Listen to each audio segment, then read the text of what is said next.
Okay, the Abarbanel and the gut-wrenching, excruciating, horrific expulsion of Spain. Today is the Abarbanel's yard site. See, a couple of weeks ago we had a shir about the Minchas Chinuch, entering into the mind of the Minchas Chinuch, and we had a whole shir about different Torahs of his, and at the end it seemed very random that we spoke about him because I forgot to mention that it was his yard site at that time of the shir. Okay, now you understand. All right. Anyhow, so I don't want to make that mistake tonight. It's the Abarbanel's yard site. There is actually a debate when his yard site is, but according to one opinion, it is today. And the Abarbanel is literally one of a kind. And we will, Mitzvah Hashem, discuss a lot of his history, the story of his family, and it's literally mind-boggling, the series of events.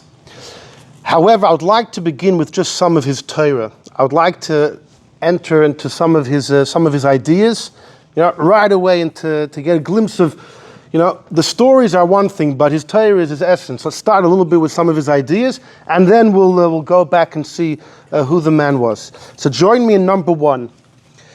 It looks like a 13. It's Tzav. This is from his commentary in Parshas Tzav.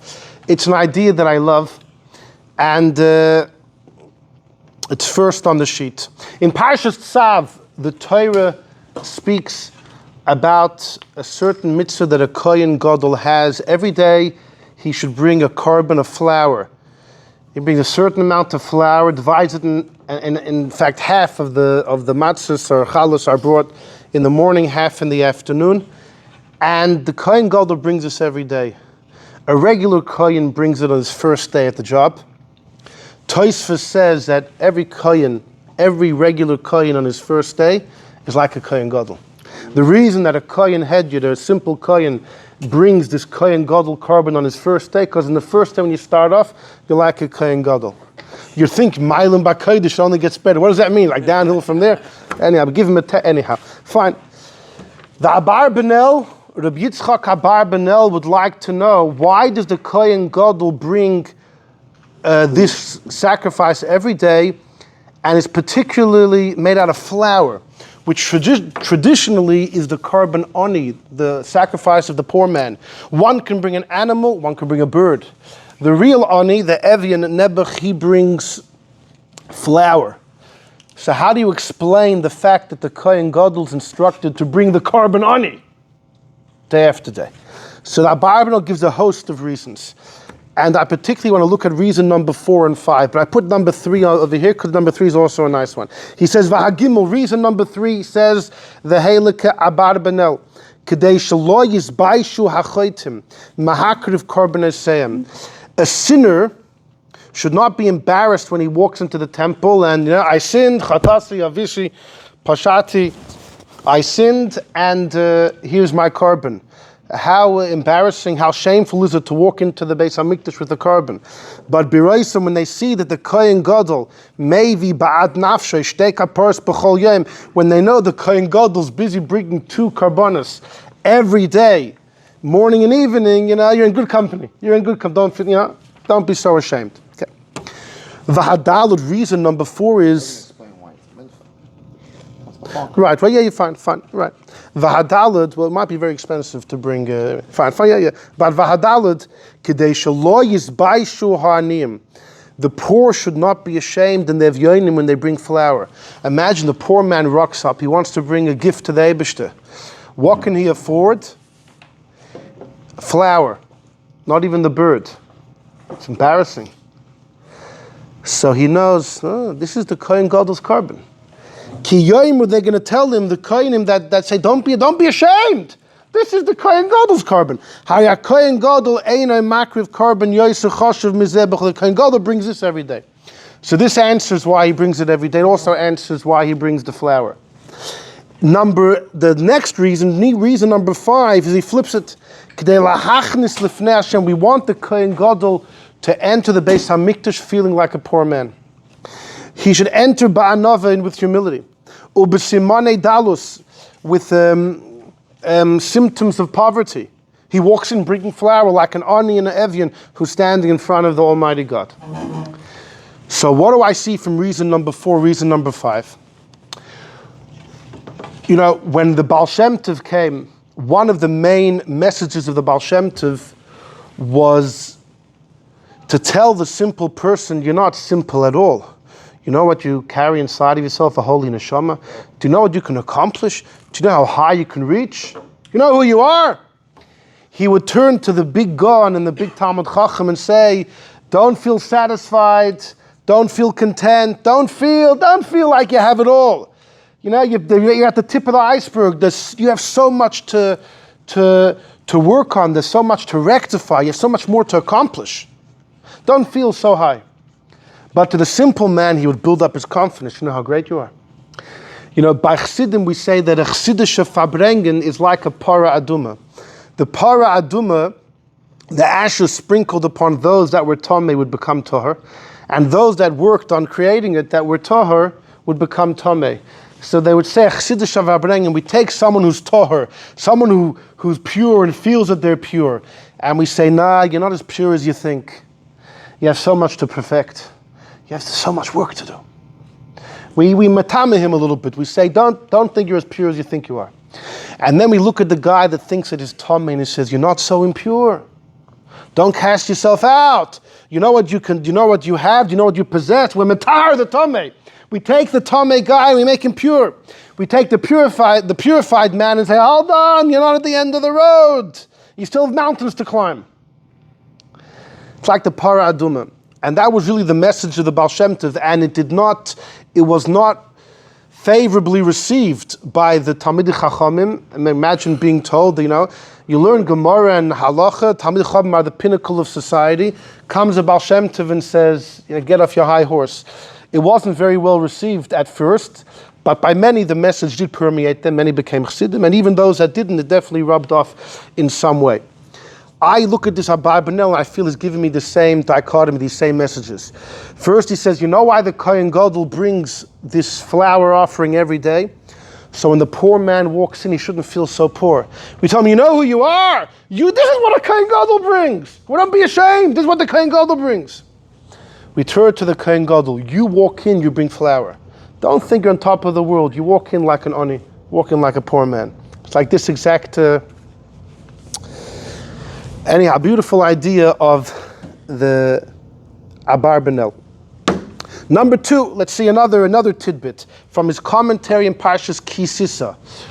One of the great questions in Chumash Bechlal, but in Parshas Ki Sisa and Ekev in particular, is the Medrash really deals with it, and since then every Mefarish and their second cousin and great nephew deal with it as well.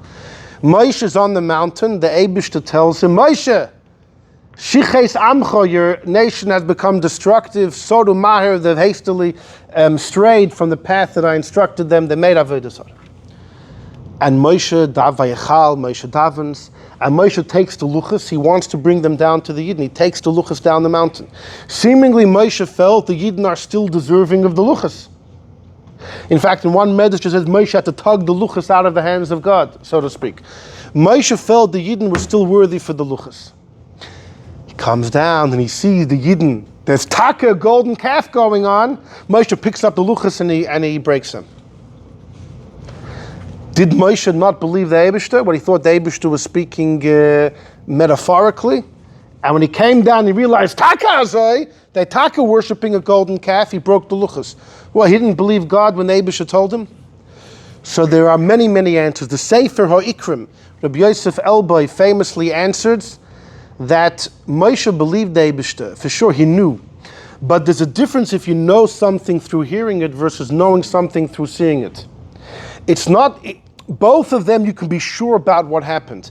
But he says the hispilus hanefesh, the effect it has on you is very different if you know it through hearing versus knowing through seeing.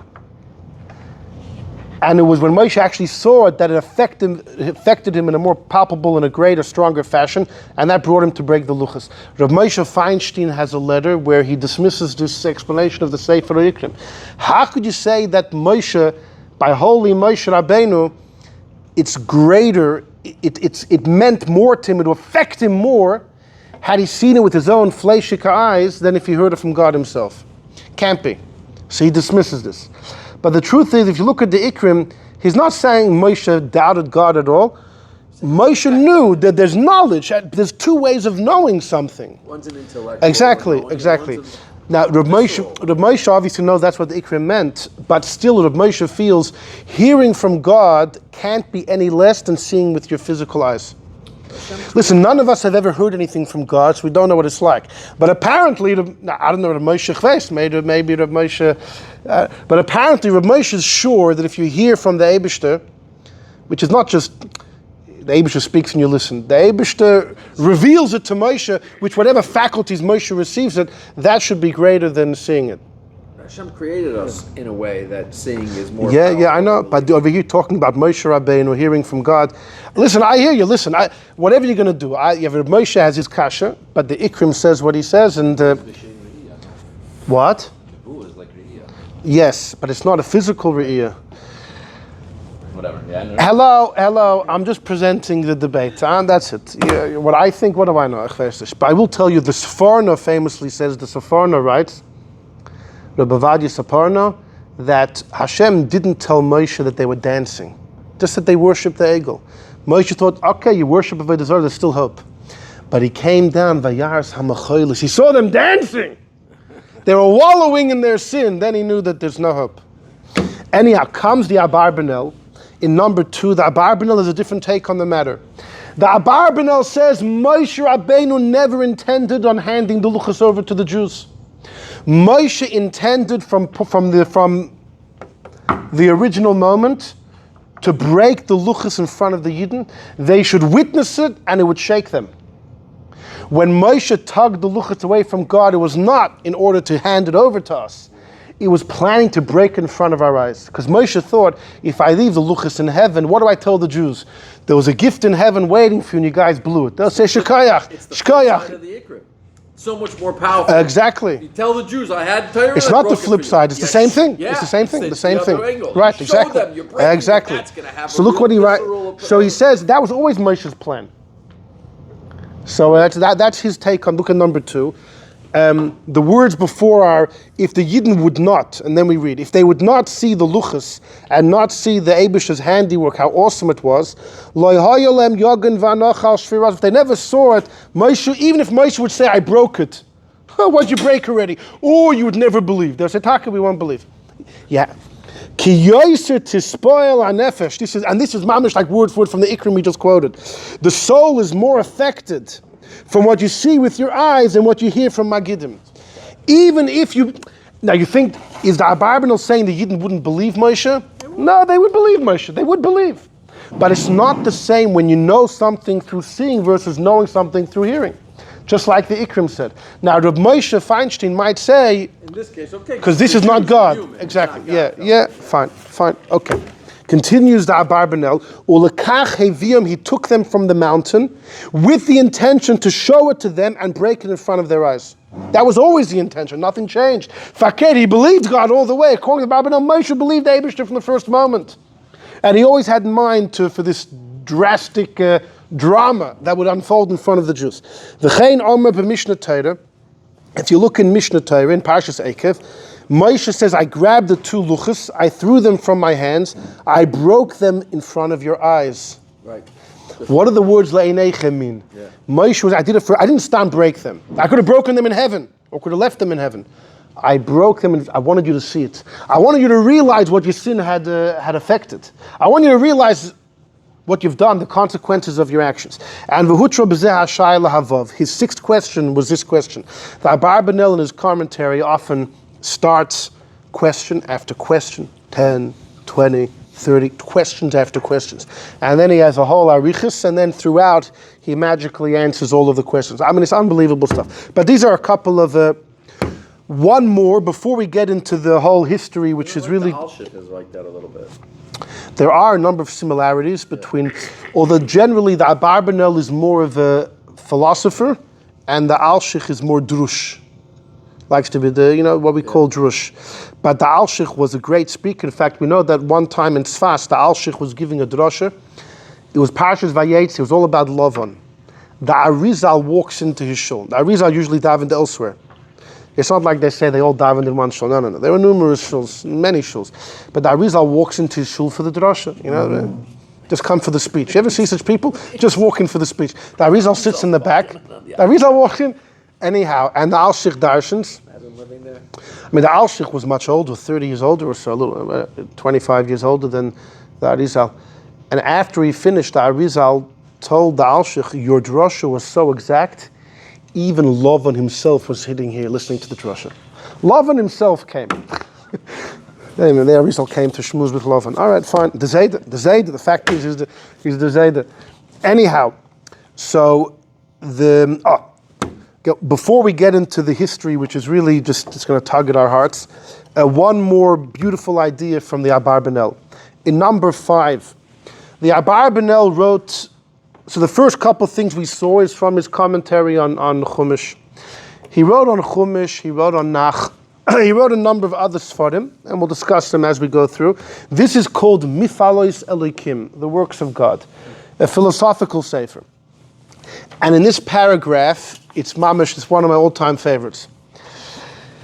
He's dealing with the kasha of the Ralbag, the great Ralbag, Reb Levi ben Gershon, Gershonides, as it's known, Gershonides, okay? Who was one of the Rishonim in France, passed away in the, in the Rishonim in France. And the Ralbag wrote a commentary on Tanakh, which was considered out there for many years. To the point Rab Nachman of Breslov said, if you ever hear an interpretation of the Ralbag, you have to tear your clothes. You have to rise kriya, tear your clothes. So recent it was out there? Even on the time, no, it was, yeah, well, there's a famous story that Tzemach Tzedek. I'll just throw in the story, It was once on Rosh Hashanah that Tzemach Tzedek went to his room before Tkiyas, and the shul's waiting, they're waiting. So one of the Tzemach Tzedek's sons, one of the older ones, Yehuda Leib, the Maharil, he wants to knock on his father's door. He doesn't have the temerity, the chutzpah, so he asked the Reb Marash, who was young. The Reb Marash was young, was mischievous, was cute, everyone loved him. And he was, and we had a whole share about that, and he told his brother that go knock on the Tata's door, tell him the Olam is waiting for him for Tkiyas. So the Reb Marash went, and he comes back later, and his older brother, Rabbi Yehuda Leib, Madil, says, "No, what did you see?" He says, "I saw my father learning Ralbag." So the Ma'aril says, the Ralbag, a philosophical commentary that was considered an outcast by many, while there's people in shul waiting for Tkiyas, what's going on? So the Rebbe Marash said, I was wondering the same thing. So I asked the Tata, what's going on? And the Tzemach Tzedek said, a while ago the Ralbag came to me from heaven, and he asked me to do him a favor by learning, I guess, some of his ideas and uplifting them. And the Tzemach Tzedek said I hadn't done it, and I felt that today would have been a perfect time. So I had to deal with the Ralbag while the world was waiting for Tkiyas. Anyhow, Reb Nachman of Breslov... Learning their Torah, that's exactly the best thing we can do for them. Yes. Reb Nachman of Breslov said you got to tear kriya, but the Vilna Gaon famously said, I wish my portion in Gan Eden will be next to the Ralbag. Anyhow, one of the things that Ralbag said that got him in such hot water is that Ralbag said, the whole miracle with Yeshua stopping the sun never happened. The Ralbag says it never happened. It was the Eibishter gave the Yidden such success in the battlefield, and it felt like the sun had stopped. Now, the Ralbag was ripped apart generation after generation. He writes it in his work called Milchamas Hashem, the War of God. And they would write Milchamois of Im Hashem. Many people, anyway. So, but one of the Ralbag's kashas that led him to that conclusion is Ralbag says, Moshe was the greatest Navi. It says in Parashas Zayis HaBracha, Moshe is the greatest Navi. Did Moshe ever stop the sun?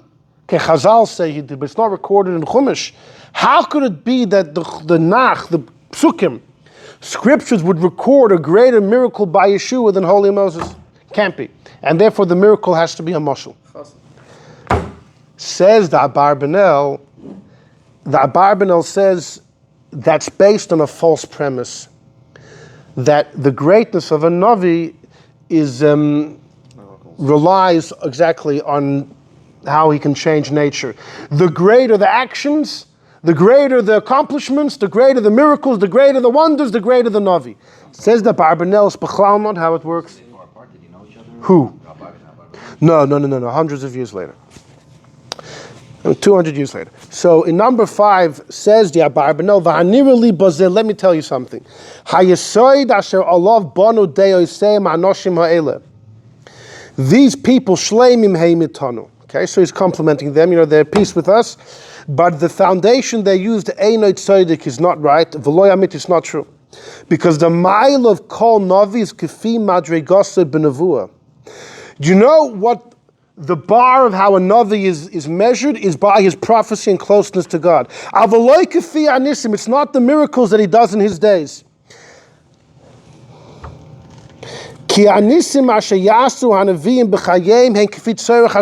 Miracles are dependent on what's required at that time. Moshe didn't have to stop the sun. Yeshua did. You can have a person an incredible level of prophecy, and he won't do a single miracle because it wasn't necessary.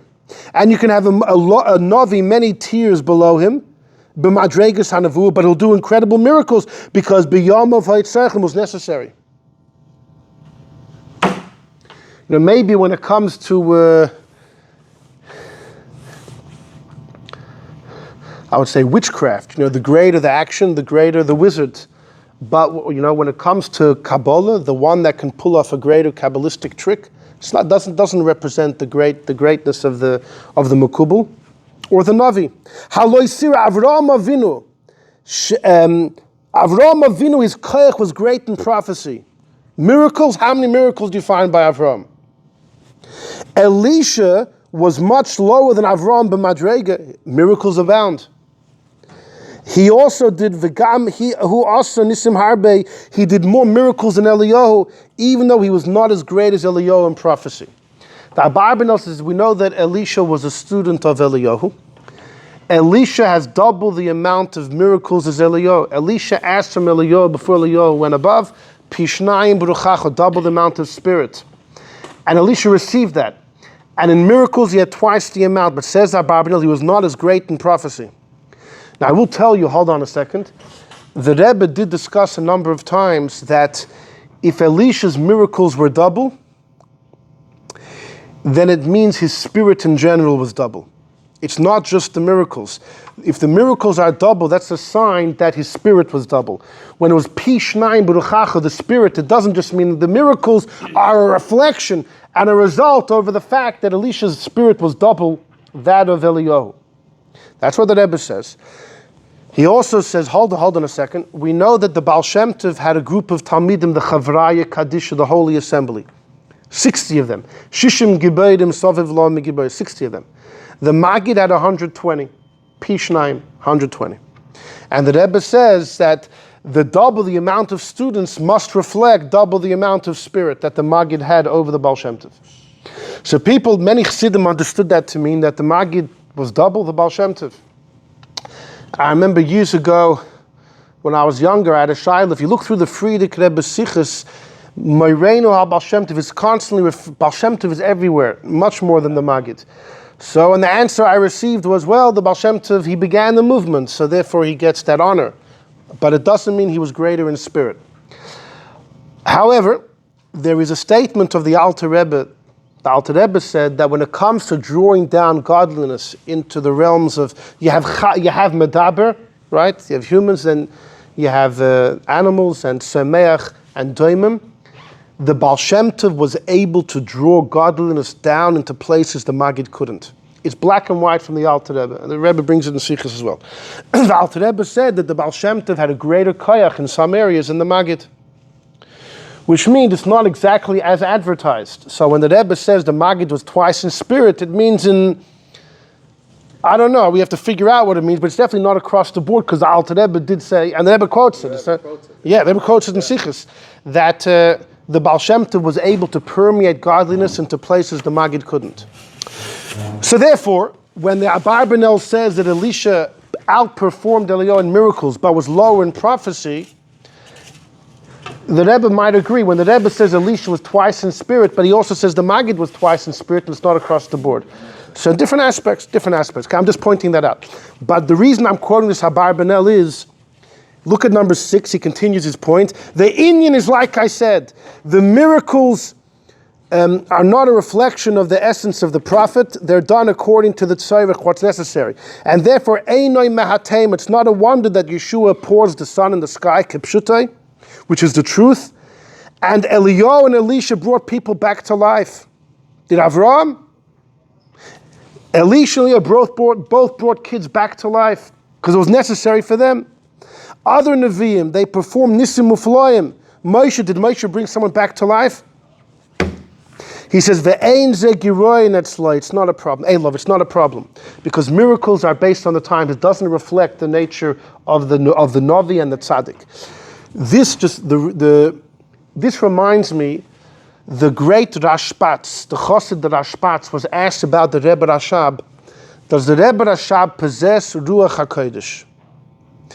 So the Rashpatz says, I know one thing. The Rebbe Rashab is a Rebbe. If a Rebbe needs Ruach HaKodesh, he'll possess Ruach HaKodesh. If a Rebbe doesn't need, then he won't have. He is a Rebbe. That's what he is. He's a perfect Rebbe. If a Rebbe needs, he'll have. If he doesn't need, he won't have. What do you mean? Isn't the Ruach HaKodesh, doesn't that signal the greatness of the person? I would say it's very much similar to Abarbanel. No, it could be something else entirely. Fine.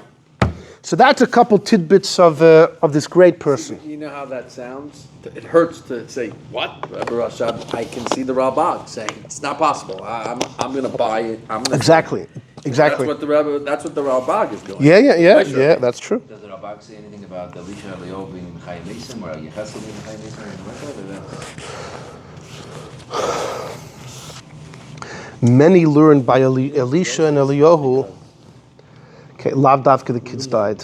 There's a lot of discussion about that. If Eliyahu is Pinchas, is a Kohen, how could he even be in the room? What? It's almost saying, no? He bought some of the flags. But you throws flying plates. Micha. Oh, if he had died. Okay, did he die? Okay, Chevra, you got to open up your hearts. The story of the Jews in Spain. Yidden came to Spain by the destruction of the first Beis HaMikdash. Yidden were, the Abarbanel writes, Yidden were already in Spain. In fact, his family, the Abarbanel family, arrived in Spain end of the first Beis HaMikdash. There is a record that by the destruction of the second Beis HaMikdash, Titus had a colleague who was in Spain, area of Spain, and he asked Titus to send over some of your captives, they'll work over here. But apparently the Abarbanel's family was there 500 years before them. Before the Purim story, they were already in Spain.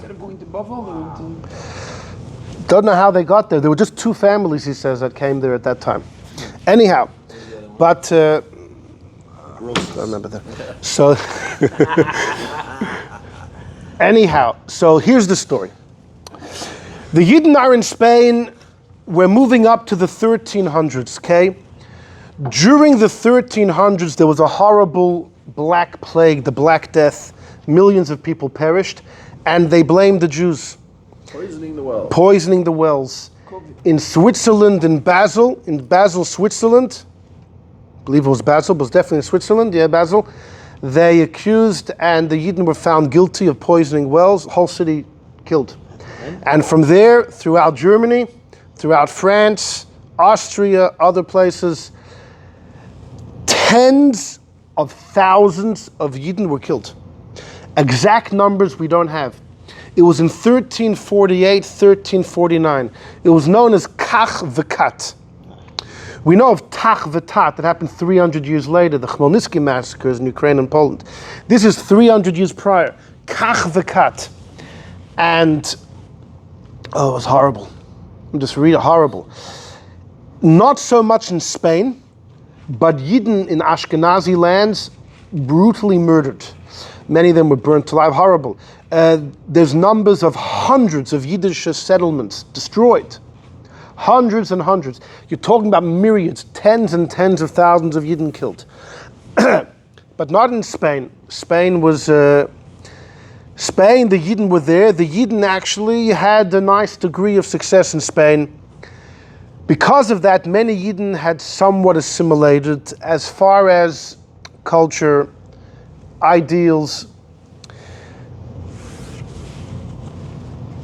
The great Ran Rabbeinu Nissim is living in northeast Spain, in the Barcelona area, and he was the greatest Rav of the time, right? Probably in the 1300s. An episode happened in the early 1370s, which told the Yidden that there's danger coming. The Ran had three cardinal students, I guess we would call them. One was the Rivosh, Rabbi Yitzchok Bar Sheshes. One was the Nimuke Yosef, Rabbi Yosef Chaviva.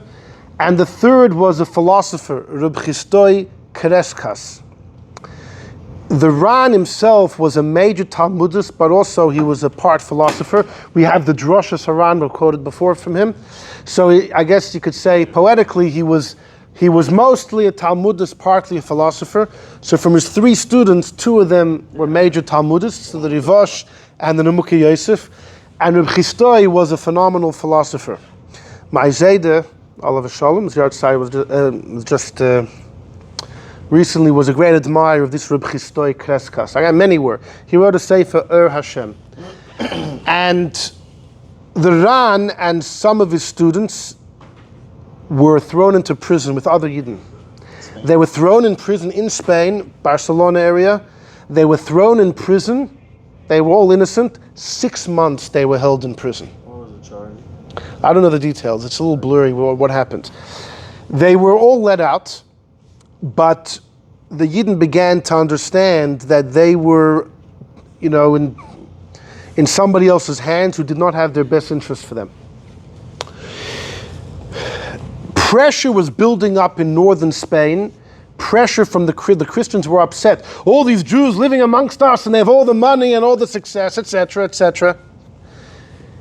In 1391, a horrible pogrom took place, starting off in northern Spain and sweeping almost through the entire country, except for the bottom.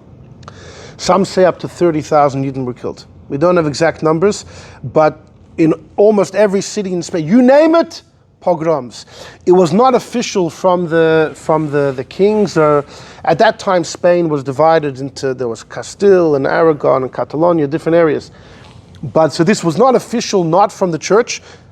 It wasn't from the leaders or noblemen. It seems like it came from maybe the priests and from the Hamoinam, from the mobs. It was absolutely awful. Some Yidden managed to escape with their lives. 30,000 or so, give or take, maybe more, were killed, and many converted. They said, don't kill me, I'll convert. There was a great rabbi in the city, Burgos, Shlomo Halevi. He was a big Rav. He converted. He became a priest, and years later, he came back to Burgos as a bishop. And he was not a secret Jew. He bought into Christianity. Could you imagine? So I saw in one place, it wasn't so simple. This Shlomo Halevi, he tried to defend his whole community from the mobs. I think physically he rounded them up in a place and he tried to defend all of them. They were pretty much all murdered. So when that happened, he lost all of his faith. That's when the Rav of the city, he tried everything he could, and then the Eibishter laughed at his face. Yeah. So he ended up saying years later, you know why God brought about the 1391 massacres? To open up the eyes of the Jews to the truth of Christianity. Wow. That's what he said. Traitor. But he became back as a bishop to his hometown. Anyhow, listen, this is horrible. But there's another guy I have to mention. Look at number 3. Number 3, I have an excerpt from the Seder HaTorah. Rab Pirpito Durdantu. I'm definitely not pronouncing that right. This guy, his name was Yitzchok. He was at the mercy of these mobsters in 1391, and he said, leave me, I'll convert. He converted under duress, but he remained a true Jew inside. And he wrote a number of Sfarim. After that.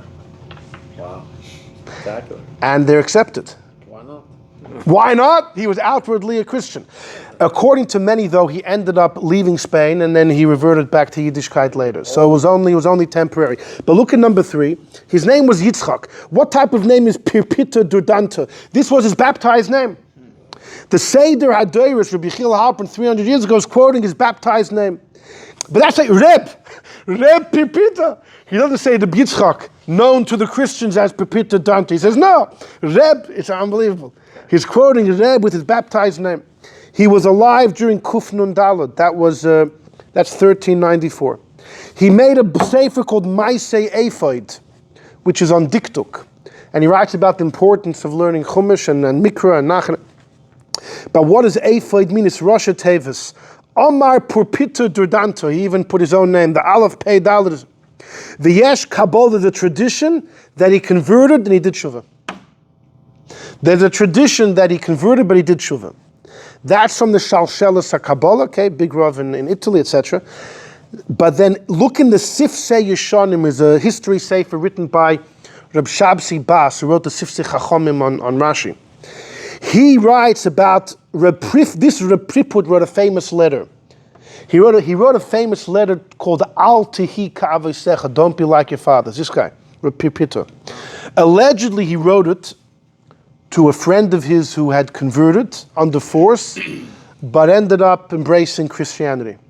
So this Reb Priput writes to his friend, come on, you conversed under duress is one thing, but you got to remember the truth.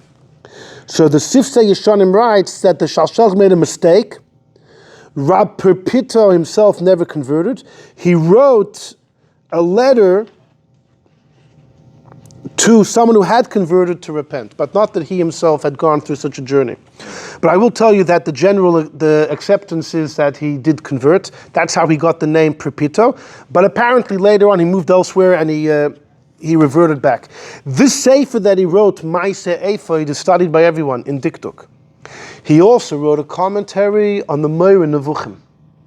If you open up a Moreh Nevuchim, you'll see there's a commentary there called the Ephodi. The Ephodi. It's a commentary on Moreh Nevuchim. It's written by him. Written by him, by this guy who converted. In number 4, the Abarbanel wrote a commentary on Moreh Nevuchim. Look what he says. The Narboini and the Ephodi Shneim Nisrafim Bebeis Hadoshin. Both of their commentaries should be burnt.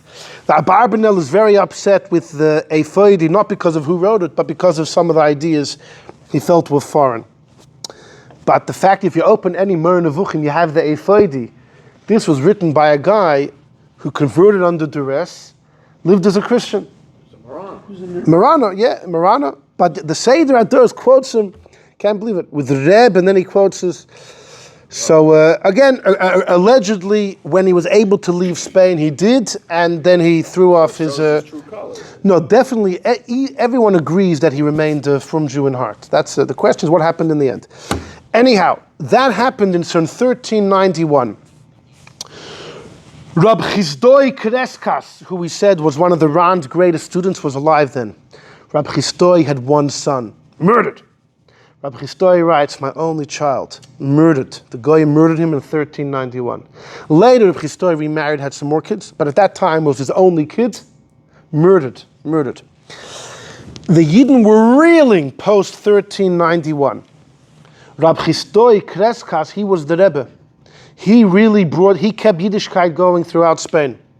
Again, he wrote a sefer, Hashem, on philosophy. How do you avoid killing? Not everyone was killed. He was, I guess, in the right place at the right time, or he was, I don't know, maybe they had respect from, I don't know. What? Debates. Yeah, but why wasn't he killed during the pogroms? I don't know exactly how that happened. Was he undercover and hiding? Not everyone was killed. Some people, the Abish to watches, The Eibusha decides, mi yichya mi yamus. But you see, he was necessary because he picked up the Yidden after that. Now, the 1400s in Spain was a very tough time for the Jews. What happened during the 1400s? Well, all of those that had converted in 1391, it's not simple to reconvert back to Judaism. In fact, it's known that the main role of the Inquisition was not to force Jews to convert. No. In the rule of the Inquisition is actually not a Jew has to actually embrace Christianity. If a Jew converted to Christianity and is secretly practicing Judaism, that's a capital offense. That's heresy. So the Yidden had a hard time reverting back. And yet many that had converted and remained that way. During the 1400s in Spain, things were shaking. One of the leaders, his name was Rabbi Yitzchok Kanpantoin. Rabbi Yitzchok Kanpantoin. He was the great Rosh Yeshiva during the 1400s in Spain. It seems to be across the board. And in number 7, I had to quote the following story just because it's a whopper. The Seder Adur says, I heard a story that Moreinu Yitzchok Kanpantoin was a source for a certain Yid being burnt. Now hold on, listen to the story before you. Pam Achas, it once happened, the Rabbanim got together to read a ksuva. There was a wedding taking place. And they said, well, what date did you put in the ksuva? Kach v'kach, L'Bri Yisraelim, it's year, whatever it was, L'Bri Yisraelim. And there was a guy called Sarsa.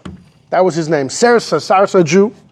He had a beard, he put his hand in his beard, and he said, you have to add also this amount of years. Because he didn't believe that the world was just that amount. He was hinting to Kadmus Ha'olam that the world is much earlier than people think, while he was holding the hairs of his beard. He had to stick that in while they were going through the Ksuva. Ram Kampatan was not very impressed. He stood up and he said, Madua lo yiver hasneh.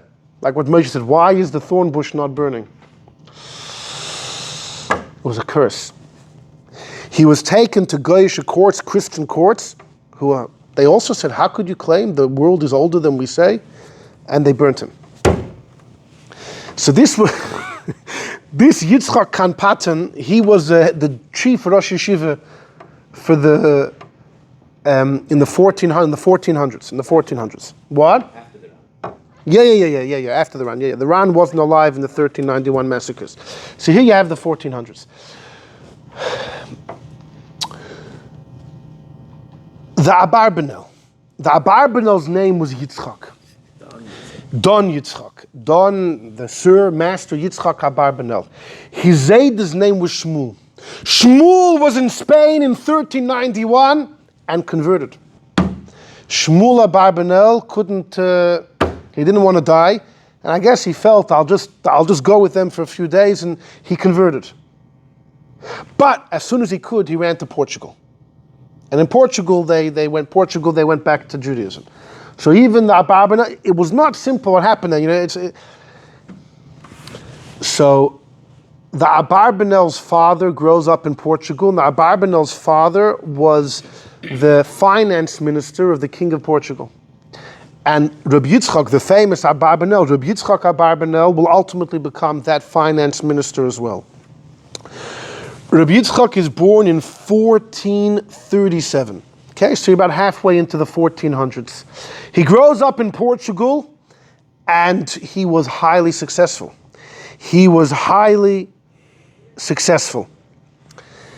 And the King Alfonso, the Abarbanel says, was a great man, good guy. And I'll show you, Abarbanel writes about Abarbanel was the chief finance, the treasurer of the country. The Abarbanel was a brilliant man, no one denies that, and apparently he was able, he knew his stuff when it came to finances. He had the whole country under control. The Abarbanel was extremely wealthy. His dear friend Alfonso passes away.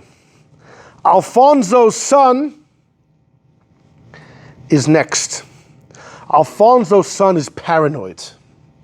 You know what they say? You would also be paranoid if people were chasing after you.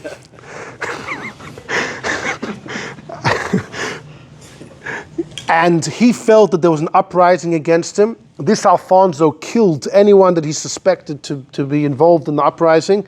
And he accused the Abarbanel of it as well. We'll see soon why. And Abarbanel had to flee for his life. He had to flee Portugal with not a penny, leave his family, leave everything behind. And he fled Portugal. Let's read about the story. In number 9, the Abarbanel himself tells us, okay, let's go. We're going to move, okay. In number 9, I had shalva bebesi, I had peace in my house. He's writing this in his introduction to his commentary in Sefer Yeshua.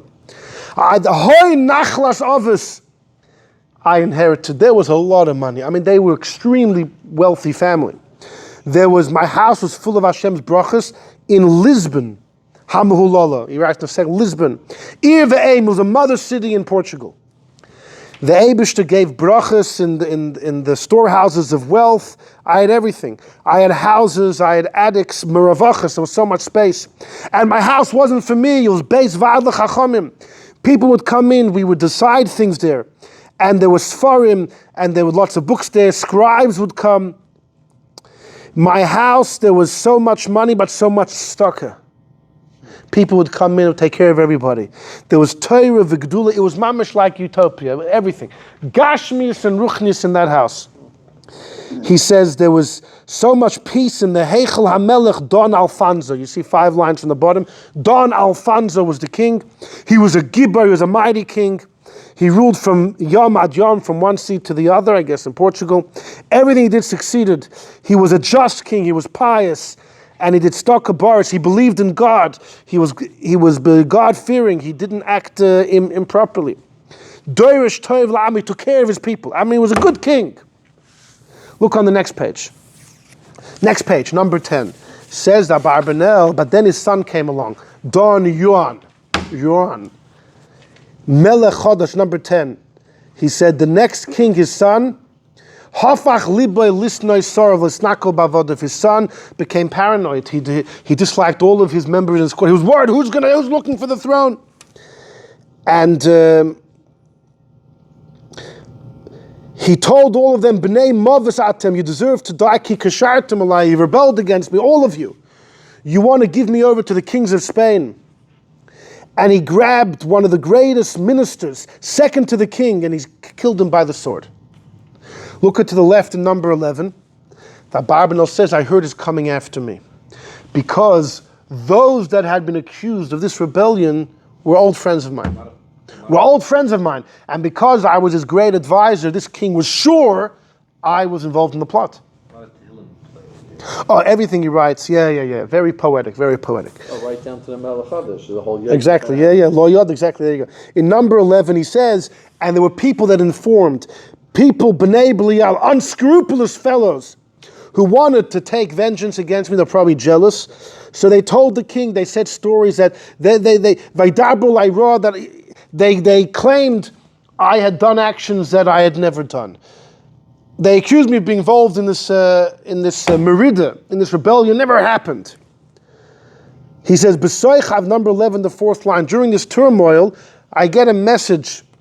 Mishlachas Malacher, a group of messages tell me, the king demands me to come right away. Says Abarbanel, I didn't know at that time that the king wanted my head. I thought he would give me a chance to defend myself. I'm adding those words, but it's basically what he's saying. He says, I did as the king told me, and I traveled. As I was, Batumi, he says, Batumi, I was traveling innocently to the palace. I was in a hotel. All of a sudden, there's a guy next to me. A random guy. And the fellow tells me, don't go to the king or run for your life. Because I heard that the king wants to kill you. In number 12, the Abarbanel says, I had to leave everything. I left my wife behind, my kids behind, every penny I made. Nothing remained. I was saved the skin of my teeth. Even in Hebrew, there's the skin of my teeth. He said, when the sun came up, and the king said, where's Yitzchok? The king sent messages to find him, grab him and kill him at sight. I'm going to kill him. And soldiers spread out to look for me. He says there were exactly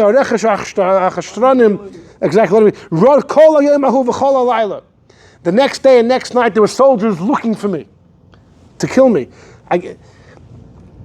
But with the Eibishter's chemla, he didn't allow them to harm me. He says it was midnight, I guess the next night. I left Egypt, meaning I left Portugal. I came to Castile, which was today part of Spain. I came to Castile. He went to Toledo. Thank you. And he has nothing. And he wonders why the Abishah did this to him. He couldn't say goodbye to his wife and kids. Doesn't know if they're safe. Doesn't have a penny to his name. He has nothing. You know what he writes why Hashem did this to him? He said, I realized. He said, with all of my grandeur and success in Portugal, I wasn't learning. Money dollars were in front of me all day. He says, so the Eibishter said, you know what? You forgot me. You're going to remember me. Gamelu tishkachna. Now you're going to forget that. And he says, you know what? I embrace it. And he's finally started writing his Svarim. I have nothing else to do. He started writing Yeshua, and that's why in the introduction he writes all of this. Okay. Right. It didn't take long until King Ferdinand, and this is where, we're still, King Ferdinand and Queen Isabella. Okay? Yamach Shemam. King Ferdinand and Queen Isabella were from two different areas, from Castile, in two different areas of Spain, and when they married each other, they really united the northern Spain together. They were both fervent Christians, she much more than him. And at this point, the Jews were tolerated in Spain under the king and queen. They heard about the Abarbanel, this brilliant finance magician. They needed his help. Because what was going on then was the famous Reconquistita, meaning originally Spain was Christian. And then the Muslims, they jumped from Africa to Spain, they conquered Spain, and the Christians wanted back, the reconquering of Spain. And they go from the north, takes them a long time. At this point, in the end of the 1400s, they pretty much reconquered entire Spain, except for Malaga. At the bottom, you had the Moors that were an Islamic kingdom. And they wanted to get the entire Spain.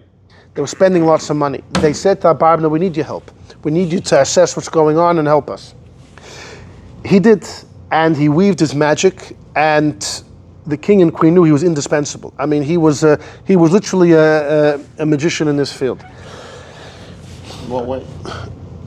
In working out, in accounting and everything, in where all the money's going, management. With his judgment, he was able to tell them, where you could pull money back from, where you're spending, where it's not necessary. I mean, probably millions of details. Listen, if I knew it, then I would be they would have called me to the White House too. They have my number. My number's not, it's not restricted. I never got such a call because I don't know the first thing. Okay. So, 10 years. The Abarbanel worked for them for 10 years. So much for his forum. He wrote for a couple months, and by now he had no time. He was working full time, getting, the kingdom was literally lying on his shoulders. Until 1492. What happens in the ominous year of 1492? His family was still in Portugal? No. The king of Portugal took every penny of the Abarbanel, but sent over his wife and kids, apparently. So, the Abarbanel worked for 10 years. He reamassed his wealth. He became extremely wealthy again. What happened in 1492? The king and queen decided, together with the chief, the grand inquisitor, Thomas de Torquemada, to expel the Jews. Why then? So firstly, before then, the Inquisition had different offices. They finally had a grand inquisitor that was uniting the whole Inquisition together. He was a grand inquisitor. And he was ruthless and an anti-Semite. So that was one thing. Number two, they conquered the Moorish kingdom in Malaga. Spain had just become free from Muslims because they were infidels. They don't believe in Christianity. So what's next?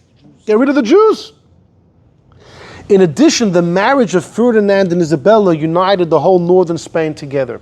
So now that you had all of Spain coming together, you had this Meshuggah Galach, the chief, I think he was the first Grand Inquisitor, so it explains, and they just got rid of the Muslims. It's time to expel the Jews.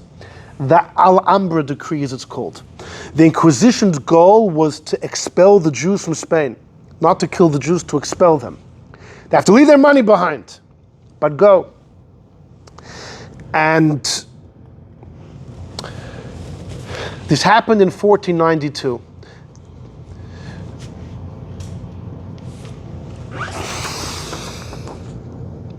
Join me number 15 for a second. The Abarbanel describes the Abarbanel Sefer on Malachim.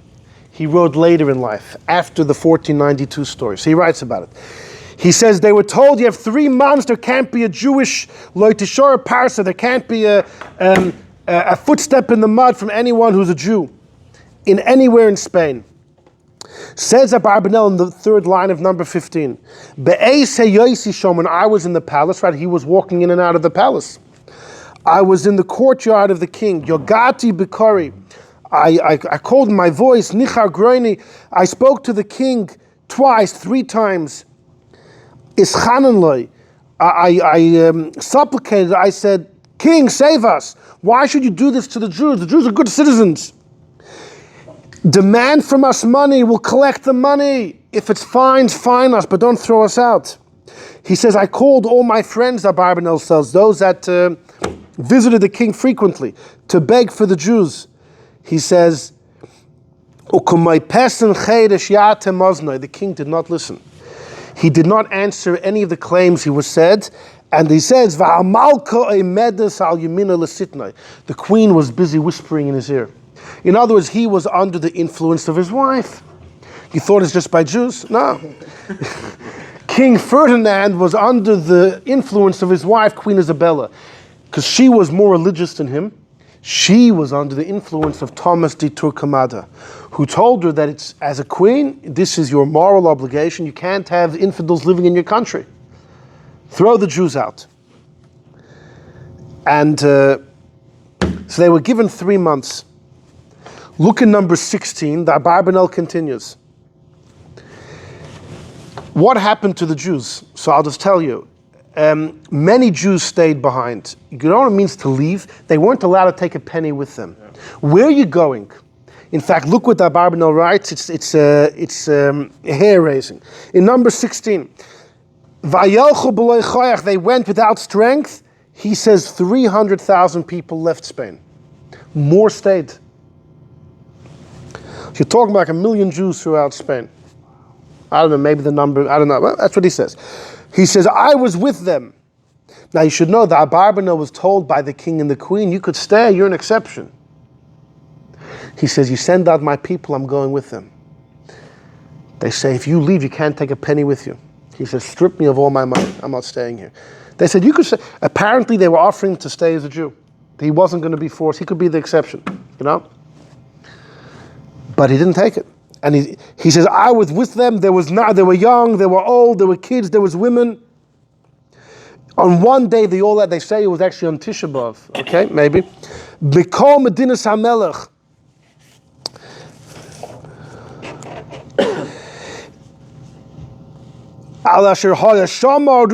Wherever the wind took them, they went. You got in a boat. Where are you going? I don't know. It's like after the Holocaust. The guys, they say, where do you want to go? I want to go to Australia. Why so far? Far from where? Yeah. Far from what? Chob garnished. Anyhow, wherever the wind took them, they went. And the Yotza, they went. The Eibush was in front of them. Ze yomer l'Hashem ani, v'ze yichtav yad l'Hashem. They basically, where they pledged their allegiance to God. Some of them went to Portugal. Some of them went there. He says, he says, you know what happened to those that left? You think all of them had happy endings? No. Many of them suffered torturous deaths. How? You know, many of the captains of the boats were Christians. They said, you came on my boat? You think you're going to survive on my boat? Many of them were cast into the sea. Many of them were died, starvation. They were dropped off at random islands, no food. They died of starvation. They would tell the Jews, where's your money? They say, we couldn't take a penny. Liars! Check my pockets. They say, no, you probably swallowed they're all sitting in your stomach. They would tear open their stomachs, happened a number of times. Horrible things. Look what Abarbanel says. He says there was darkness, there was pain. Horrible tsaros. There was hunger, there was plagues. Umehem, in number 16, about halfway down, the first word's mehem. Some of them, somu bayam, derech. they went into the water, and they went into strong waters, and the Eibishter's hand was there to destroy them. They said, Eibishter, I'm yours, and they went on these boats, leaving the country with nothing. And then the Eibishter came and killed them. You feel the pain over here. He says before, the Yidden said, I belong to God, I'm out of here. And the Eibishter's response was, he killed them. He says, many of them were sold as slaves. Many of them were captured and sold as slaves. Yeah, not just that, probably the captains on their own boats. They said, now you're my slave. I'm your ticket out of here, I own you. They were sold, many of these men and women were sold as slaves. Many were drowned in the waters. It's awful. Many of them were thrown into fire and into water because they burnt the boats. These goyim would have a whole ship full of Jews. The whole ship's Jewish. Dose it with gasoline and burn it. Soif Dover, he says, it was horrible that he says those that were taken by the sword in captivity, there were plagues. He says, you know how many people of those 300,000, a very small percentage survived. That's how he ends off. Only a small percentage of those that left survived. You have to understand, those that were in Spain knew that. People knew getting on the ships is bad news. It's like suicide. So I'm not leaving. I'll fake conversion. Apparently there were those that said, the Inquisition's not really how bad is it going to be? So some didn't convert. They just hung around as Jews. And some of them were killed, were burnt. And the Yidden realized right away that Inquisition means business. So they officially converted. Now, once you're officially a Christian, if you are practicing Judaism secretly, that is a cardinal crime in the eyes of the Inquisition. Much more than being just a Jew in the first instance. And the Yidden were there, they were horrified. So many of them were just biding their time until they said, you know what, we've got to get out of here. After a number of years, they realized that this isn't going to go away. It's not going to fade away. So there were those that left over time, but the Inquisition were on top of you. Leaving was not so easy. If they suspected that you were leaving, they would kill you. That means that's a sign you're practicing Yiddishkeit clandestinely. Why didn't they go to France or? Okay, so where did the Jews go? Many went to Portugal. Some went south to Morocco. Turkey. Italy, most of Italy were Christians. They wouldn't let the Yidden in. Well, you're leaving Spain to come to us? France as well. Yidden actually had been expelled from France and from England already in 1290. France were expelling the Yidden every other day. They would expel the Jews and have them leave the money behind. Then 10 years later, they would let them come in if they paid a nice fine. They were just playing with their money. And Provence also had expelled the Jews at some point. So the Muslims were our friends then. The Ottoman Empire, open hands, come to Turkey, come to Greece. Saloniki in Greece became a mother city in Israel. Eretz Yisrael as well, Egypt. The Muslims were our friends then, no question. And the Yidden thrived there. And it was now it's the other way around. The Mukubalim say that most of Golus we're going to suffer from Esav, the Christians. Right before Mashiach, we suffer from Yishmael, the Arabs. These days, America is a Christian country. Our best friends. And hopefully the right guy will be in the post in a few days. We'll continue being our friends. And it's Dafka the Arabs. Mamish, as the Mukubalim said, what's going to happen. But 500 years ago, it was the other way around. Anyway, let's look at number 14. I had to quote this story. This is from a book called Shevet Yehuda. If you want to cry, this is a book to read. It was written by a fellow who was actually he was there in Spain in 1492, and then he went to Portugal. You see, in 1497, Portugal also made a decree, but they didn't give you an option to leave. It was forced conversion or die. It was a whole different, and there's a lot of stories there. But this guy, the Shevet Yehuda, so he was there, and he quotes a number of stories. He says, Shamati, I heard from the mouth of elders who left Spain, that on Nia Achas of a certain boat, Ba Mikas Hadever, there was a boat there that there was Makas Hadever, that there was a boat that I guess someone on the boat had been sick and everyone. Like you have on these ships, right? You have a story, one person gets sick and, No, you have on these ships, you go on these cruises, one guy's sick, you're all sick, there's nowhere to go. Exactly. He says, Baal near the master of the ship, he cast them el yabasha. He threw them on some island, Makam she'ein, middle of nowhere. Vamesu, Rubam Barav. This was Jews on the ship. They're all people leaving Spain. Most of them died from hunger. Some of them strengthened themselves until they found a city. There was one Jew amongst them. It was him, his wife, and his 2 sons. So they said, no, we're persevering. We're not giving up. We're not lying down and giving up. We're going to the next town. But this woman, I guess they had been from a wealthy family in Spain, she wasn't cut out for this. She couldn't persevere. She fainted and she died. The guy's wife died. Exactly, the woman. Yeah, exactly, yeah. So the man picked up his kids, his 2 sons. He's carrying them. Then he faints. What happened to his 2 kids? They didn't make it to the town. They died while he was unconscious. Kasher Hikitz, you have to see the story. Kasher Hikitz, when he woke up, he sees next to him his 2 sons are dead. V'ulam Oz, at that point, instead of complaining to God about what happened to him, he got up on his 2 legs and he lifted his eyes to heaven and said, Eibishter, Har Beit Saras Arvala, look what you've done to me. This is the good guy who left Spain, who didn't convert.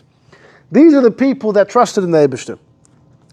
He said, horrible sorrows have come over me, have put me into a terrible test. Maybe now I should just, turn away, give you a cold shoulder. This is Judaism. This is a test. I have a voice in my head maybe telling me, leave Yiddishkeit, become a guy, like all those other Jews that did it. He said, you should know God, I'm telling you, against all of those heavenly forces, I'm not leaving. He's like, you can do to me what you want. I'm staying a Jew. That's what he said. Al karcham, against all those heavenly powers. You want to throw me out of the house? I'm a Jew, I'll remain a Jew. Anything, you can hurt me from day, anything you do to me, I'm not leaving. It's incredible. Afterwards, he gathered some offer and some grass. He covered the bodies of his kids, and he kept on going to go find a place to live. This incredible thing. It's like the Jewish stubbornness. You tell God, no, but here it's like I'm dafka staying a Jew. So, where is? Okay. So this is 1492. So Shevet Yehuda. Who wrote that story? He's quoting. He's writing it. Shevet Yehuda was a sefer. It was written. This guy survived Spain. He went to Portugal. I think actually in Portugal he had to go through forced conversion until he was able to leave, and then later at some point he wrote this sefer. Some of the sefer was written by his father or Zayda, like earlier stories of the whole sefer is about sorrows that Yidden went through. I mean, the real Gedichte Meises. And then he added what he had seen and what he had heard from the 1492 catastrophe that he was part of. So he didn't witness this story, but he heard from people that were there. But he was alive while it happened. A lot of shilas and chuvas about the Moranos who were returning from all sorts of afterwards the Achronim, and I from the limited that I've seen is most of them are very sympathetic to the Rashi wrote a letter after the first crusade that those that were forced into conversion and want to come back should be accepted. Wow. Yeah, and the same thing after 1492 that the Rabbonim wrote letters, but the masses they didn't want to do shidduchim. They said, "What now? You want to?" What's Sfardi Tahor? When Sfardim signed, Sfardi Tahor means my grandparents didn't shmadzich. They stayed strong. So, fine. Let's get back to the Abarbanel. So the Abarbanel was living in Spain for a number of years, from when he was thrown out, when he had to flee from Portugal till then. While he was in Spain, he had the opportunity to learn from one of the greatest scholars of the time. His name was Rabbi Yosef Shem Tov. Shem Tov was a very popular name by the Rishonim. Reb Moshe Dilion, who discovered the Zohar, his name was Reb Moshe Ibn Shem Tov was his last name. The Migdal Oiz on the Rambam, his name was Rab Shem Tov. But then you have a guy called Rab Shem Tov, Ibn Shem Tov. Right? First name Shem Tov, last name Shem Tov. And there were two of them. There was a Zayda and there was an Einikul. The Zayda Rab Shem Tov, Ibn Shem Tov, and the Einikul. The Zayda had been alive during 1391 massacres.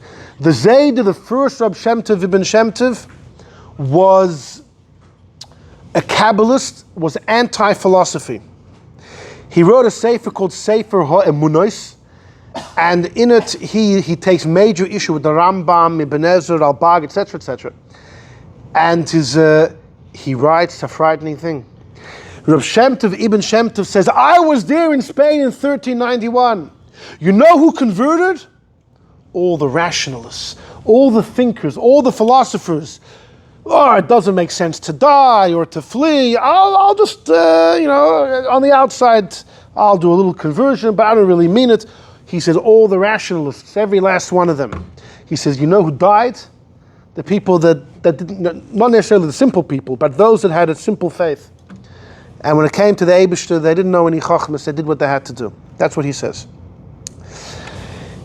He was alive during 1391.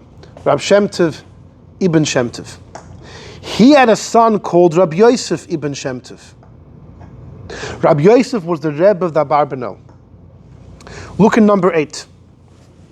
In number 8, it's on the first page, the Abarbanel quotes, Ukvar Bir, the holy, the Rav, the godly Rebbe, Rab Yosef Shem Tov Zatzal. Asher Shamati B'Bcharusai.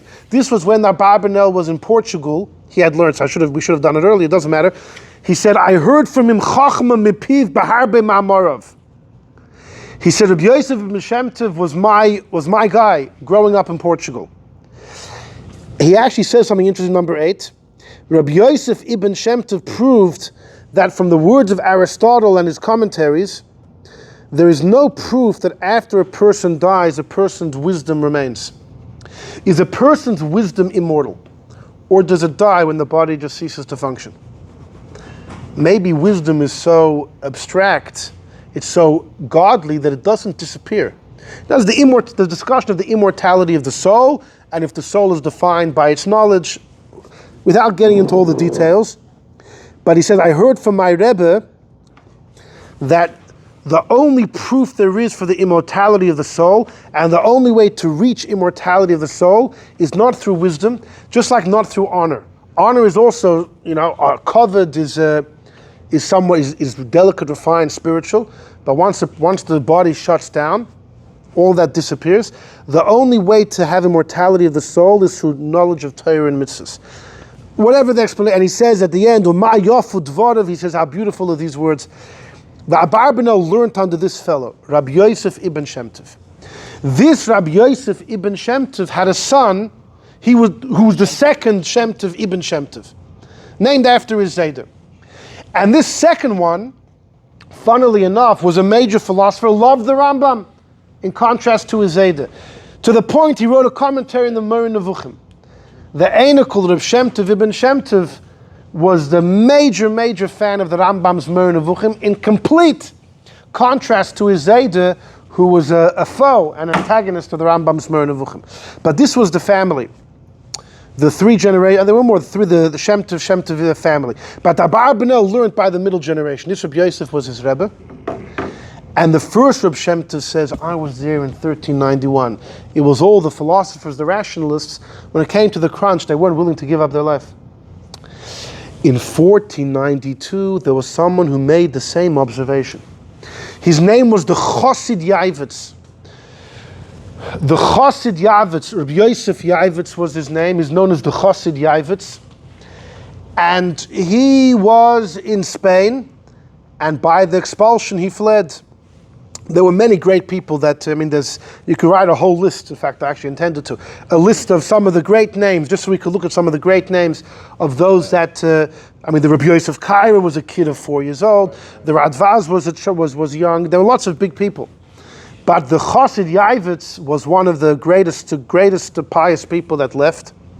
And the Chassid Yavitz makes two comments about the expulsion of Spain. Number one, he makes the same.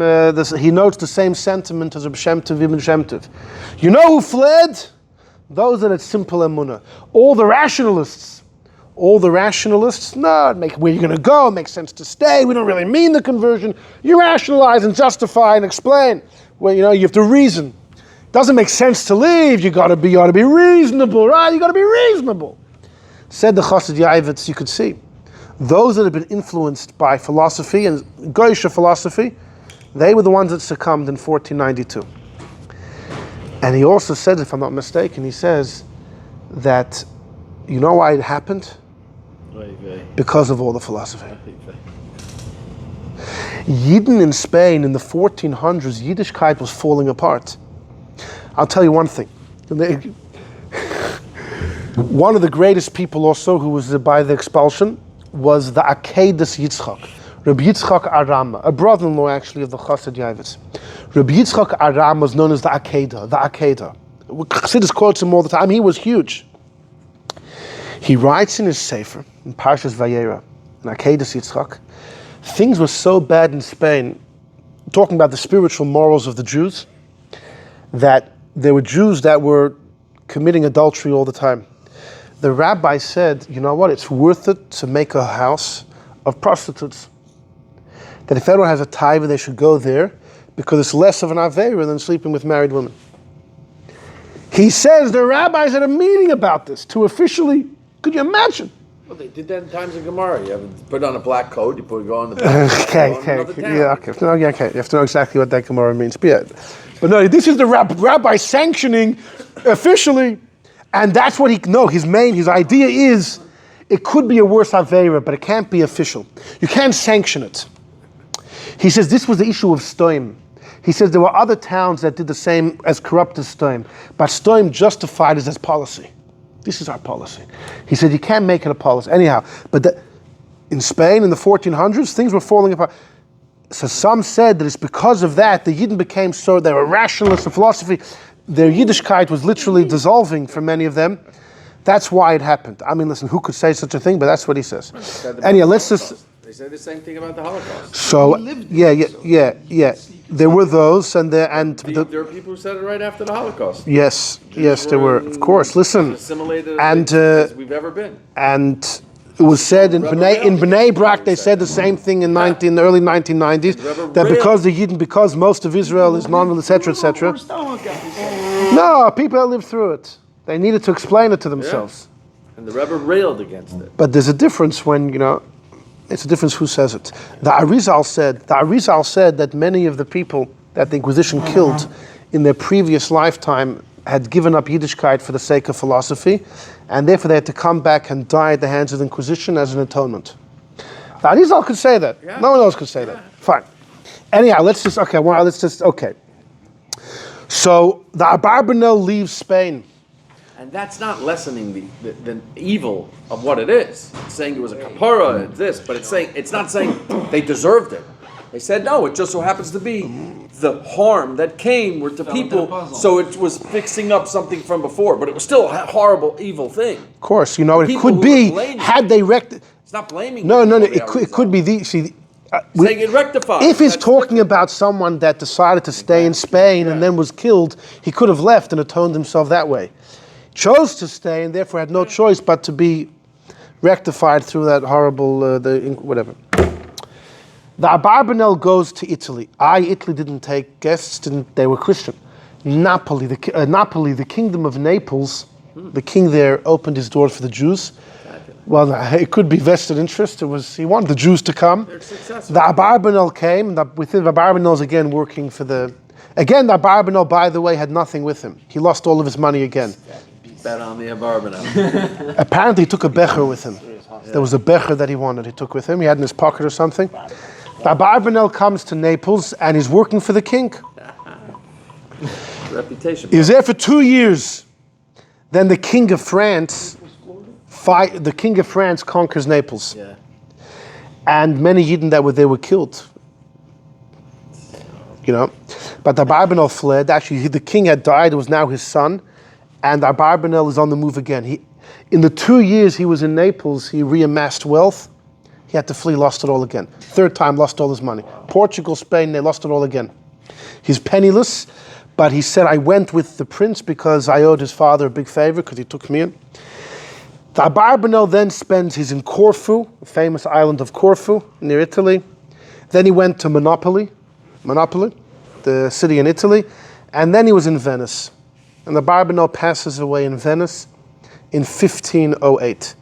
And in each place he wrote some more, He was born in 1437, 1508. 70 years old.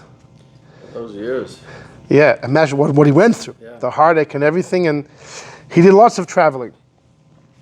So, the Beis Yosef, Rabbi Yosef Kaira, he's younger than the Abarbanel, much younger, he's born in 1488.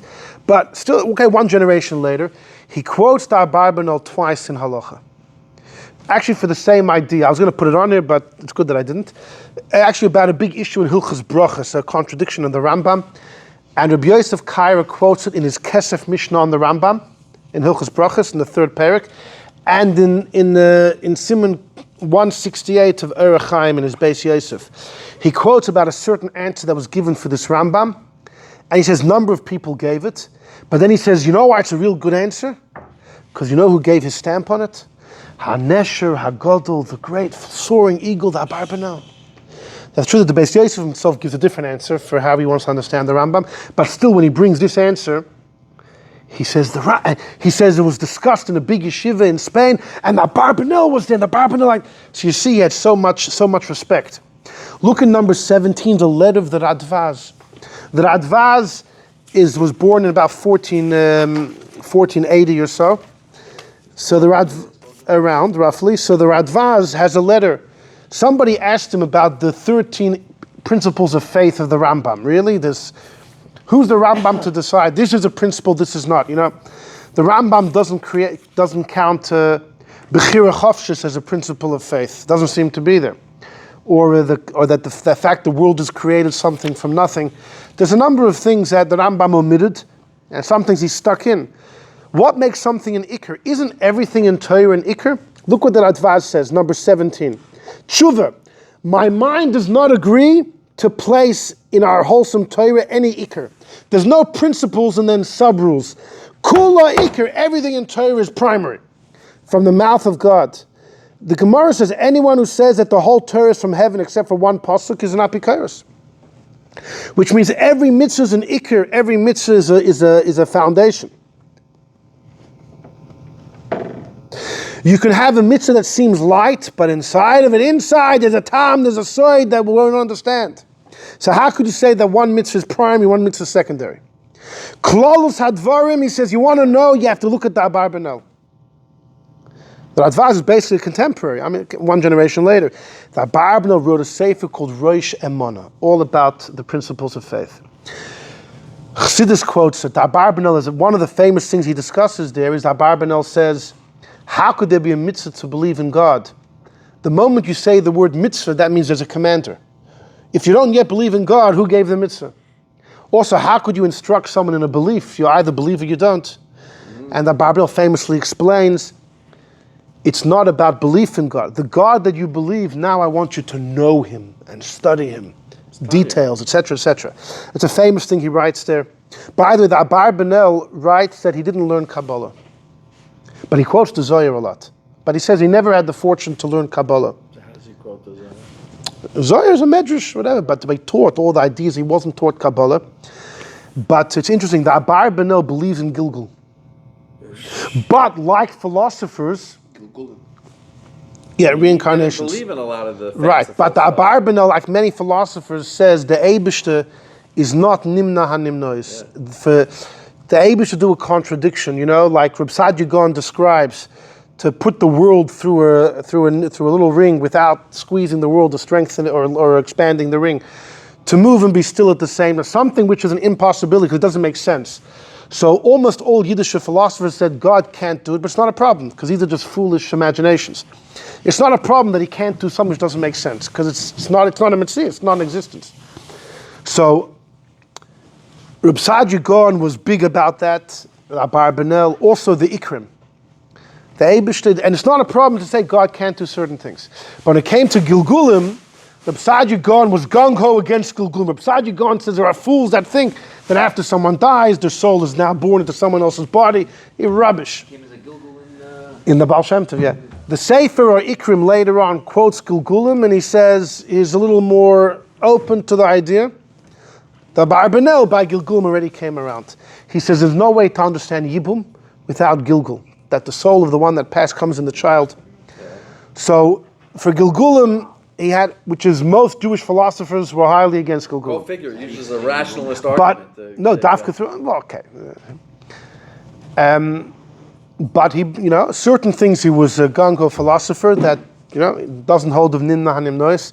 Anyhow, but. He has this sefer called Rosh Hashanah. It's a great sefer, and says the Radvaz, look at the Abarbanel who herich v'hichiv adibur, that, and he says and he v'echenu daiti. This is my opinion, and he says this is what the Abarbanel writes as well. That even the Abarbanel says even the Rambam agrees that everything is an ikr. It doesn't mean what you think it means. Torah, every detail, each is an ikr. Everything is found. Everything is a foundation. Everything is fundamental, and anyone that denies that is a kafir. Anyhow, but you see, he has this idea, but he says Abarbanel's idea. So the Radvaz, one generation later, has this whole philosophy, and he says, "I'm happy to go to the Abarbanel on this one." So Abarbanel was recognized immediately. Okay, just a couple more things that he wrote. The ending is good. The finale is going to be is going to be something remarkable. In number 8, the Abarbanel has a famous shita. Moshe Rabbeinu hitting the rock. Moshe hit the rock. Big deal. Therefore, the Abish said you can't come to Israel. What did Aaron do? The Abarbanel has a famous shita. The hitting of the rock in Parshas Chukas is all a cover-up. You know why Moshe and Aaron couldn't go to Israel? Because there were 2 reasons the Yidden didn't go to Israel. A, golden calf. B, the Meraglim. Aaron had a hand in the golden calf. It wasn't his will, he was schlepped into it. The fact is, Aaron was a player in the Egel Azov. Against his will, fine, but he was there. Moshe sent the Meraglim. In addition, he says, Moshe told them to find out how strong the nations are. These were Moshe. Hashem said, I give you permission to send the Meraglim, but Moshe chose what question. He gave them the instructions of what to be on the lookout for. And that backfired big time. Says Abarbanel, Aaron and Moshe are great people, but if they were parties in the episodes which resulted in all the Jews not going in, how would it appear? How inappropriate would it be if they would enter Eretz Yisrael? But due to their righteousness, Hashem didn't want to charge them for those crimes. He waited and waited till he found this mice of the rock, and he blamed it on that. Look at number 18. He says, it happened to God like happens often when someone's angry at their son that they love so much. The kid sinned to the father, but the father will overlook it. He doesn't want to charge the kid for that heinous crime. But then something small happens, boom, he's going to hit the kid big time. And the kid says, what did I do? It was a small thing. The father said, it's not because of this. It's because of what you did before. But now I finally found an excuse to discipline you. So to this punishment, he says, Moshe and Aaron, it wasn't because of the waters of strife in Chukas. The oynish was in truth on what happened years before. But to l'chashas aleim, to save face, lachus al kvoidim, to have pity on their honor, they should have blamed it on the water of strife.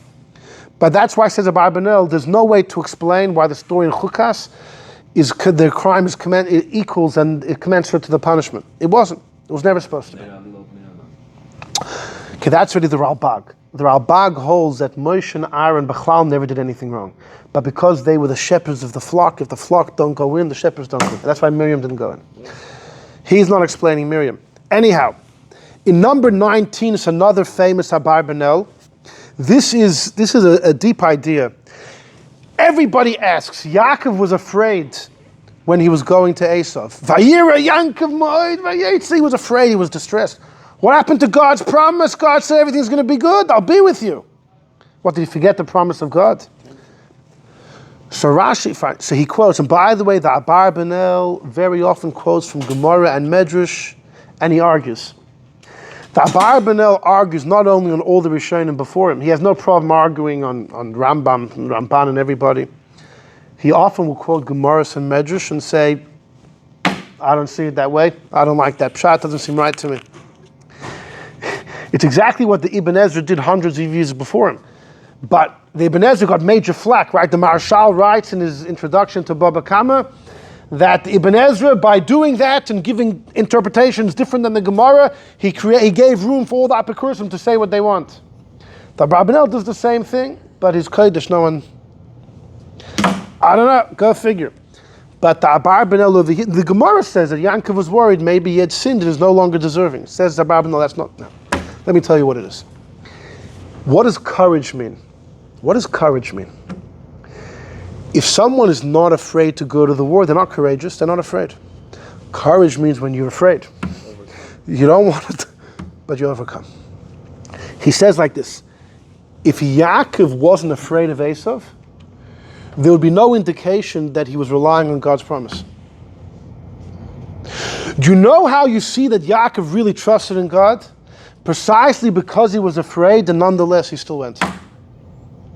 He spins the whole thing. If Yaakov wasn't naturally afraid, so he's not afraid. He's not afraid. So who said he trusted him? He's not afraid. The fact that he had fear is not a contradiction to the trust in God. It indicates that he had trust in God because he still went. It's Avram and the Akedah. It's anyway, it's fine. Let's made him a promise that Yitzchok, everything was going to come to from Yitzchok, and then he said, and he still trusted him. It's the same Hashem who says, sacrifice your son is the one who said everything's going to come to your son. So he words it. He says that Yankov has a soul, he has a body. There's natural fear that came from Yankov's body. But then he had moyach shal, the seichel. Then he said, "No, I have a promise of God." But says about had he not had that natural fear, God's promise wouldn't have played a role in the whole story. It's only because he had natural fear and he conquered it with his trust in Hashem. It's a whole different, beautiful. Okay, number 20. This is. But I love what he explains what courage is. Courage doesn't mean not to be afraid. That guy's not courageous. It's dafka if you're afraid. Very nice idea. Yeah. In number 20, this is his commentary on Parshas Ki. It's supposed to be Kisavai, on the curses. Okay, listen. Let's read number 20. V'hine Amar Kan. The Eibishter says, Asher lo yadata ata v'avisecha. It says in the Psukim, you're going to end up serving idols that you never knew, not you, not your parents. Says Abarbanel, number 20, the second line, V'lo yomar kein lo ma'ila. Earlier there's another pasuk that doesn't have that same ending. You'll serve gods that you never knew, doesn't have that ending. He says, you know why? Because the first pasuk is talking about the churban of the first Beis HaMikdash. They went to Bavel. They served the gods of the Bavelites. Everyone in the world knew about the gods of Bavel. The Torah can't say you never heard of them. You didn't heard of them. They never worshipped them until they came to Bavel. Shekvar Shamu, as Shimon, they'd heard about them. Fine. And they'd worshipped already in Eretz Yisrael. They'd worshipped plenty of Getchkas as well. Omnam Ata, but this pasuk's talking about the Golus of the Romans, second Beis HaMikdash, the Romans, which becomes Christianity. And the Torah is saying you're going to worship their idols that you never knew, because Christianity was a new religion. It wasn't known to them while they were in Israel. V'sheyavdu es Elohim, their gods. Emunasam nischadsha achrei hachurban. When did the Romans embrace Christianity? Well after the destruction, which was in the year 68, 69 of the Common Era. The Romans only embraced Christianity much later. So at the time you were being kicked out of Eretz Yisrael, the pasuk says you're going to worship idols that you never heard of. The Emunas HaNoitzri of the Nazar of Yashka and his Shluchim and his students. Therefore it says, you didn't know, not you and your parents. Ki loy hois amunah hi kaidem. Before the Churban, no one heard about it. Acharov nischadsha. And the pasuk said you're going to worship wood and stones. Those are the psilim. Those in Christianity, which is officially a monotheistic religion, they have all of these getchkas. And there's explanations why not for now. Because that's how they find that they make all these images of their gods and the images of all of Yoshka's students, etc., and their saints, all of their saints, right? Or their saint this, saint that. That's what the pasuk refers to. Number 21, Parshas Nitzavim, where the Torah is continuing the klala, right? And it says you're going to go far. You're going to go far, but you're going to do tshuva. The pasuk says, "Vashevayis elavavecha," you'll put onto your heart amongst all the goyim where God sends you there, and it says, "V'shavta," you return to Hashem. It says twice. Hine hamaymer harishin. When it says you'll do tshuva in your heart, the beginning of the pasuk, what do you mean you'll do tshuva in your heart? Why would you do tshuva in your heart? He says the pasuk's talking about al oisam ha'anusam shiyotzum miklal adas. The pasuk's talking about Yidden that had to embrace Christianity against their will. They were forced into it. Right? No, very few Jews accepted Christianity because they wanted to. And it did happen here or there. Like there was a big professor in Russia, a Yid who became a big professor and a Catholic. And they once asked him what pushed him to jump to the other side, to Catholicism or whatever Christian denomination he was part of. So he said, conviction. They said, really? You were convinced about the truth of Christianity? He said, no. I was just convinced I'd have a much better life being a professor here than being a Malamed in the city I grew up in. That's conviction. But anyway, continues Abarbanel. V'loch and Amar, listen to this. It says about these Jews that were forced into Christianity, you'll do tshuva in your heart. Because they could only repent in their heart. Ki tiyet shuvasam b'leiv loy b'peh. These Yidden will want to do tshuva. Many Yidden in Spain wanted to revert back to Yiddishkeit. They weren't able to. They would be killed. In their heart, they did tshuva in their heart. Lo yuchlu lefarsim tshuvasam. They weren't able to publicize in their monastic pachad agoyim that they live amongst. And that's why it says, b'chol agoyim, that God has sent you there, meaning you're mixed amongst the goyim, you live like them. And if you would display your return to Yiddishkeit, you would die. They don't have that option. They returned to Hashem in their hearts. So they were forced into conversion. Then maybe they regret the fact. They say, we should have fled Spain. Why did we stay? They want to come back, but they can't. They don't have a choice. But they can still do tshuva in their hearts. And it counts. Although they're still living as openly Christians. But he says they can still do tshuva in their heart. It's incredible that he's saying that. That the Eibishter counts their tshuva as tshuva even before they have openly revert back to Yiddishkeit, before they escape the country and openly return. While they're amongst the goyim, they only do tshuva in their heart. But then he says, the end of the pasuk says, you should return to Hashem, listen to His voice, and do all the mitzvahs. He says that's talking about those that didn't stay in Spain. That's talking about those that fled right away, who never left God. They just do their own averos. They can do proper tshuva and actually do mitzvahs. But he says there's a chunk of the pasuk talking about those who do tshuva in their hearts. But he says it counts. It counts. Now, you're asking about when the people revert back to Yiddishkeit, can we accept them? He says, even while they're still, even then you can still accept them. Tshuva's belief. Two sons, their father, Shmadza. You could tshuva believe, but not while you're still doing the averos. Kamash, you could still be living as a Christian. But after this, there was a big Shiloh tshuva. Two sons, their father Shmadza, for opportunity, became a big government official, and the question was whether or not these two kids can be called up to the Torah by their father's name. Right. The answer was, because their father, when he became a government official, was kind to the Jews and helped the Jews, they shouldn't be. So this is the idea that the Abarbanel is saying. This is like Benjamin Disraeli. His father too. It's incredible. Father Shmadzach, he becomes the prime minister of England. They still make fun of him that he was at Jewish roots, and he makes fun of them back. My ancestors were working in the temple. You were sacrificing and sitting in the mud. But the point is, he loved Jews, and he was good for Jews. What? Swinging from the chick, right? And mine were building temples. Yes, or still a big, So, but this is the... number 13. We missed one thing. Number 13, that's one more thing. The Abarbanel doesn't have too much halacha. He was a philosopher, he was a Bible critic, meaning going through all the psukim is definitely critical of all the commentaries before him. But we have a few halachic tidbits from him. One of them is number 13, which deserves a share in its own right, but just to tell you, the Abarbanel says about tzitzis. The pasuk says you should put tzitzis on the corners of your begadim for generations. Lahagid, that means that usually we say every kid grows up hearing, if you wear a four-cornered garment, you have to wear tzitzis, but you don't have to wear the four-cornered garment. That's halacha. Says Abarbanel, you've all got it wrong. It says the doiroisam. The Eibush expects you to always wear that garment.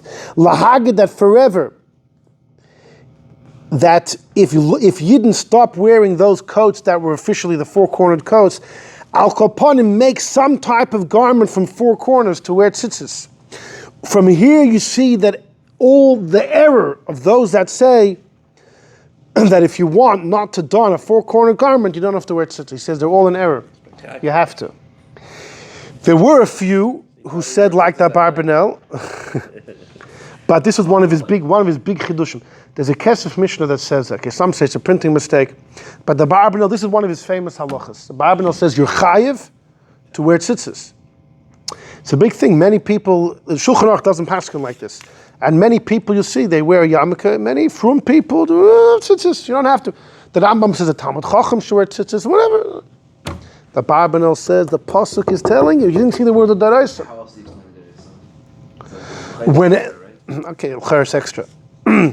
So there are those who say that the Dorosim was said next to the word tzitzis to teach you that white, the lovan of the tzitzis is forever, not the tchelis.